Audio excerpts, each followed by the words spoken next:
Tell us about the journey to this day. Oh, huge. Yeah. Huge journeys. The levels of frustration are just incredible. I just don't have enough accolades for our team of negotiators. They are just superb. The claim was lodged 19 years ago. We had our hearings held here in 2002. The same year we marched to Parliament to try and stop the sale of Te Kuri. And so from 2002, we have been working through this whole process, and it's a myriad of different channels and things you have to go through just to sort of start opening some doors. So incredibly difficult process, incredibly difficult, incredibly unbalanced, and you have to know that going into these negotiations. And we were wide-eyed and bushy-tailed, thought we were going to take on the world and get everything back, but we get to a certain point in time where you identify that you have to make some hard decisions about the way forward for our people. And we realised once the Waitangi Tribunal pie graph or capping came in, the only way to increase was through our own whanaunga rōwhakata te whakarau, taking percentages off them, and we would never entertain that thought. So we made the decision then that we need to consolidate, make pragmatic decisions and move forward and not leave a legacy of negativity for our children. So that's taken us to this point. Oh, I think it's been a very moving ceremony. I think for the first time since I've been a minister, I think this is my 14th deed, I've read out the apology and the acknowledgements in their entirety, and I think that's a very powerful statement of just acknowledging that things went seriously wrong up here and continued over quite a period of time, because one of the acknowledgements refers to 1953 takings of property. So it's really good that I'm here. It's really good that the first of the Tūranga iwi have now signed their deed of settlement, and I think everyone's very much looking forward to signing the Rongo Whakata and Te Whakaro ones.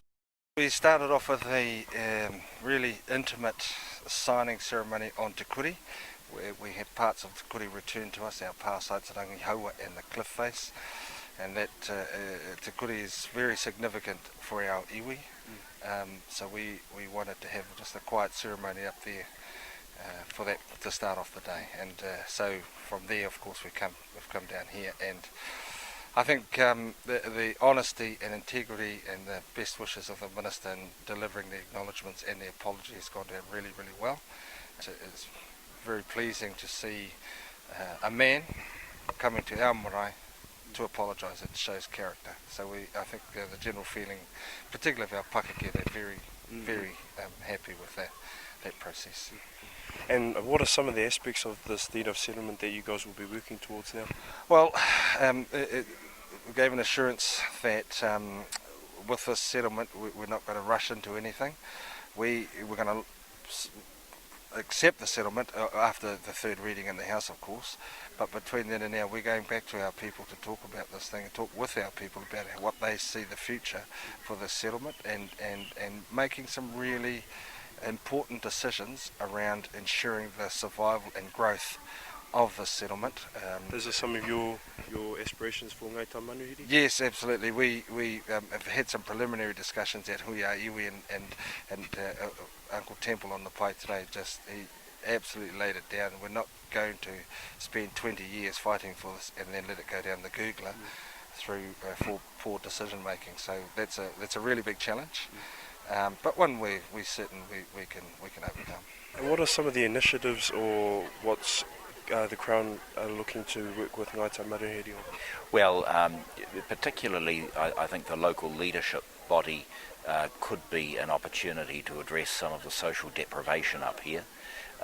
Let us be perfectly frank, the treaty settlement goes so far, but there are other long-term issues now. But working together as treaty partners on some of these huge issues that the iwi faces in terms of education, housing and so on, that's what I'm keen to see moving forward.